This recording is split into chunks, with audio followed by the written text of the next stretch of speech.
বন্ধুরা আমরা মানে চিড়িয়াখানা দেখা হয়ে গেল বর্ধমানের। এখন আমরা এগিয়ে চলেছি সায়েন্স সিটির দিকে। এখন আমরা সায়েন্স সিটিতে গিয়ে চলুন দেখি কী দেখা যায়। আর আজকেই আমরা ফিরে যাব। তো বর্ধমানে যা যা আছে যতটা সম্ভব এই অল্প সময়ের মধ্যে আমরা দেখে নিচ্ছি। চলুন সায়েন্স সিটির দিকে এগোনো যাক। বন্ধুরা আমি এখন সায়েন্স সেন্টারে চলে এসেছি। এটা হচ্ছে বর্ধমান সায়েন্স সেন্টার। 25 টাকা করে টিকিট পার হেড, আমরা দুজনের 50 টাকা। এখন আমরা বর্ধমান সায়েন্স সেন্টারে ঢুকে পড়লাম। কেমন লাগছে? ভালো লাগছে? হ্যাঁ চলুন ভালোভাবে দেখুন। এই সায়েন্স সিটির মতো পুরো না এটা? সায়েন্স সিটির সামনে একটা রয়েছে ডাইনোসর।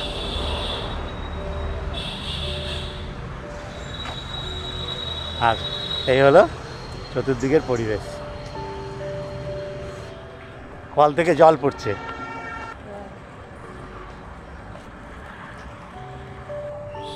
এখানে বিজ্ঞানীদের সব স্ট্যাচু।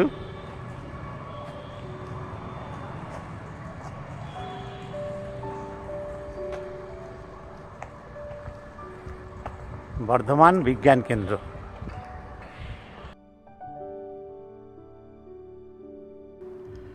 সায়েন্স সেন্টারের ভেতরে আমরা প্রবেশ করলাম। এটা গ্রাউন্ড ফ্লোর। যা যা আছে আমি আপনাদের দেখানোর চেষ্টা করছি। বর্ধমানের সায়েন্স সেন্টারটিও কিন্তু যথেষ্টই বিশাল এরিয়া নিয়ে। এখন আমি দোতলায় উঠলাম।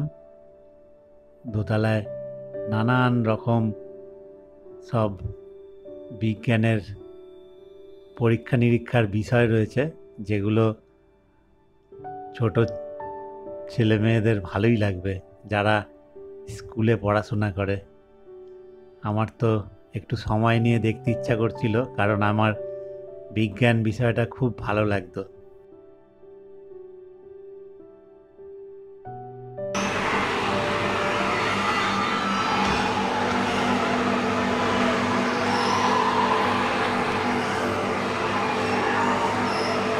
বন্ধুরা আমি সেই জল দিয়ে যেটা করেছি এটা হাওয়া দিয়ে করা হচ্ছে।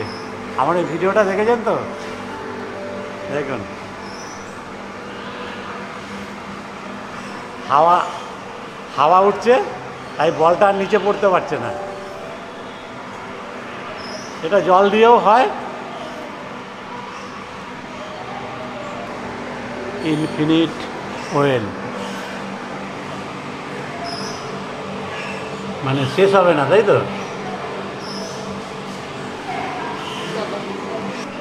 ও একটাই কাপ প্লেট রয়েছে, আয়নার জন্য অতগুলো লাগছে।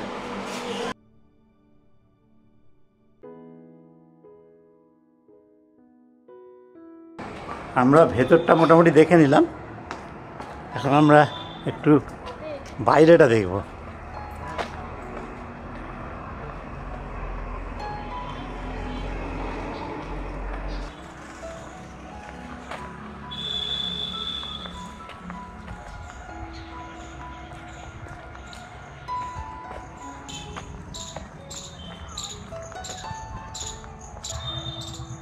কেমন লাগছে?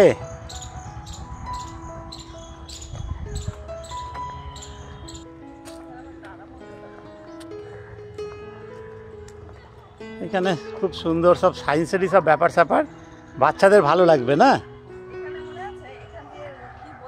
হ্যাঁ হ্যাঁ হ্যাঁ হ্যাঁ ওইটাই, ওই যে দুদিকে ওই মুখে মুখে কথা বললে চলে আসবে, এই তো।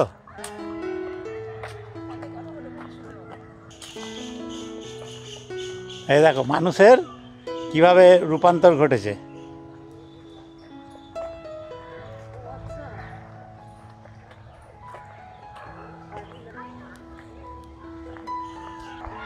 পার্কের ভেতরটা আমরা একটু ঘুরে দেখে নিচ্ছি। সায়েন্স পার্ক বাচ্চাদের খুব ভালো লাগবে, তাই না? এখানে কিছু ছিল না? পাখি আছে না, ওর মধ্যে হয়তো এখন।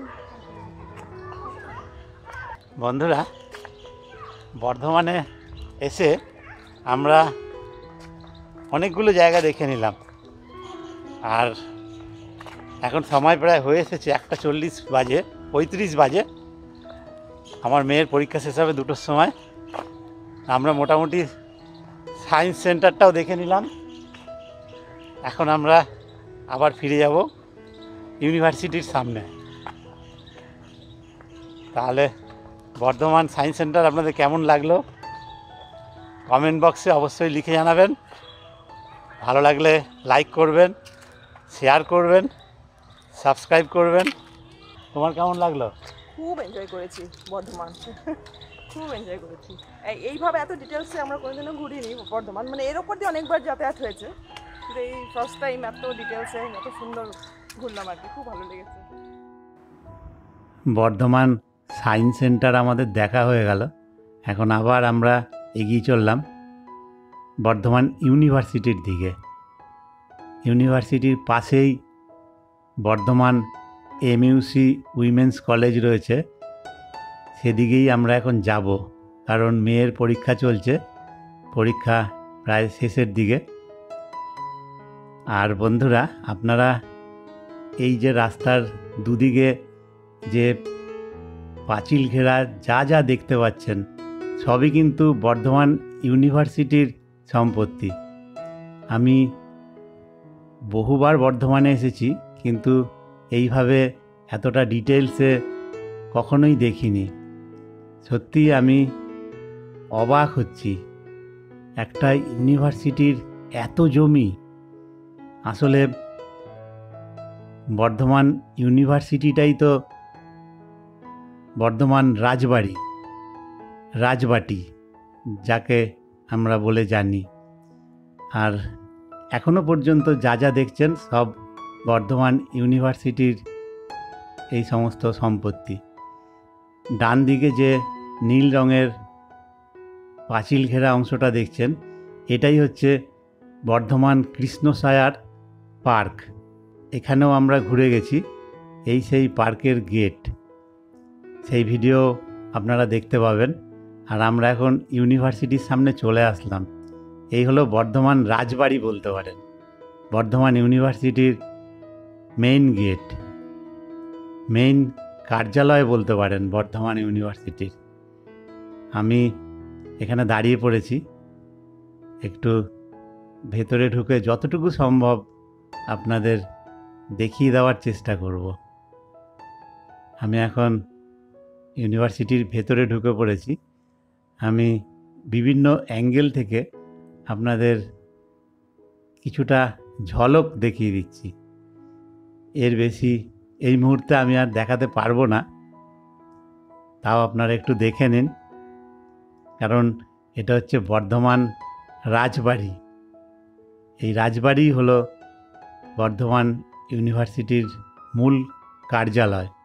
1955 সালের 15ই এপ্রিল জমিদারি প্রথা আইন করে উচ্ছেদ করা হয়। তখন বর্ধমানের শেষ রাজা ছিলেন উদয়চাঁদ মহতব। আমাদের বাংলার মুখ্যমন্ত্রী তখন ছিলেন ডক্টর বিধানচন্দ্র রায়। বাংলার মুখ্যমন্ত্রী তখন উদয়চাঁদ মহতবকে জানান বিশ্ববিদ্যালয়ের জন্য তার এই রাজপ্রাসাদ দান করার ব্যাপারে।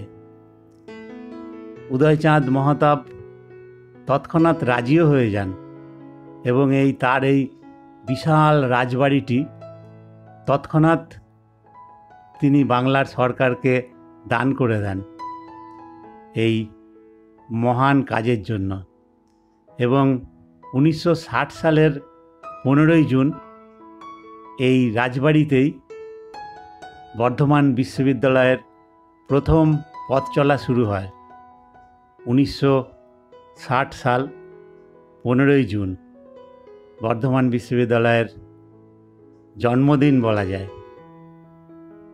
আমি আজকে এই বর্ধমান বিশ্ববিদ্যালয়ের ভেতরে দাঁড়িয়ে চতুর্দিকটা দেখছি আর ভাবছি কি বিশাল এই বিশ্ববিদ্যালয়ের এরিয়া, কত জমি। সঠিক পরিকল্পনার মাধ্যমে আরও অনেক কিছু করা যেত, আরও অনেক কিছু করার আছে। এই বর্ধমান বিশ্ববিদ্যালয়ের অনেক উন্নতি করার প্রয়োজন আছে, তাহলে আমাদের বাংলার শিক্ষার মানই বদলে যাবে। আমি চাই সেটাই যেন আগামী দিনে হয়।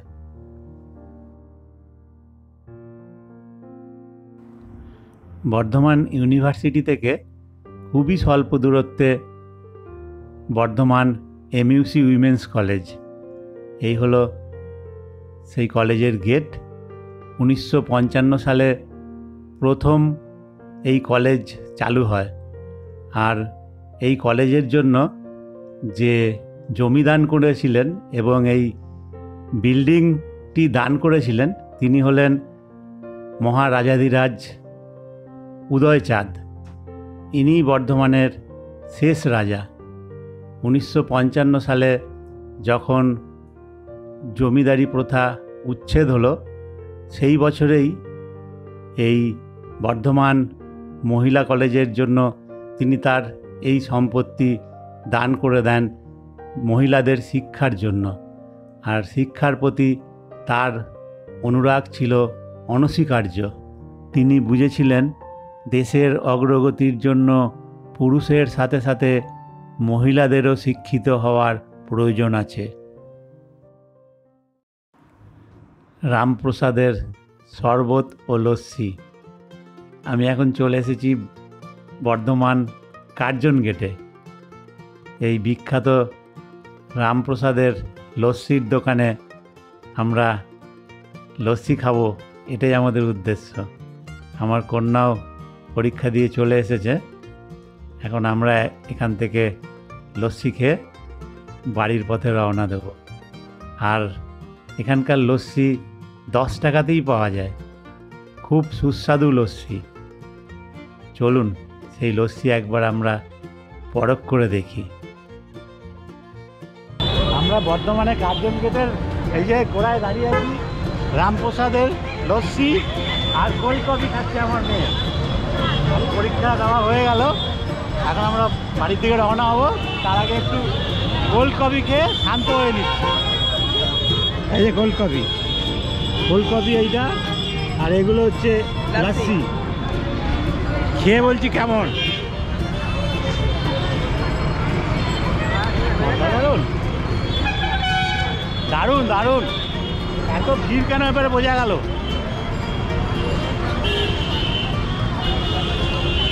দাম মাত্র 20 টাকা, 20 টাকা করে। এগুলো বড় গ্লাস, 10 টাকারও আছে ছোট গ্লাস, এগুলো 20 টাকা। কেমন, ভাল লাগছে?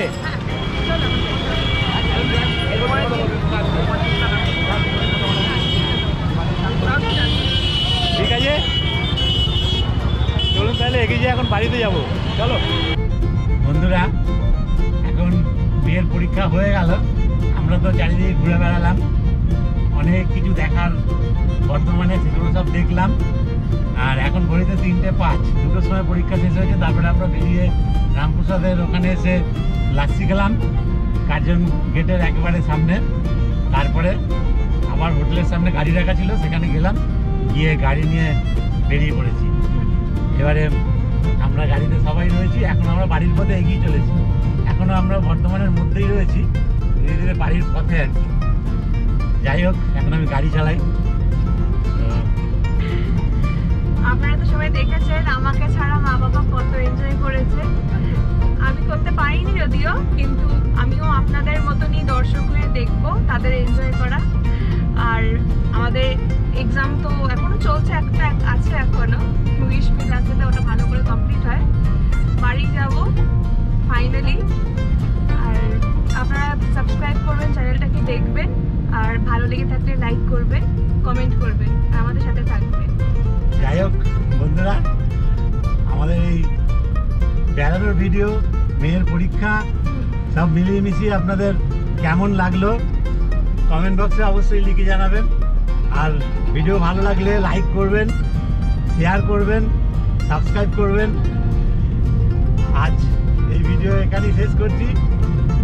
এখন তো হাইওয়ের ওপর দিয়ে ছুটতে শুরু করবো, দুর্গাপুর হাইওয়ে। এগিয়ে যাই, আবার দেখা হবে অন্য সময় অন্য ভিডিওতে। অন্য ভিডিওতে।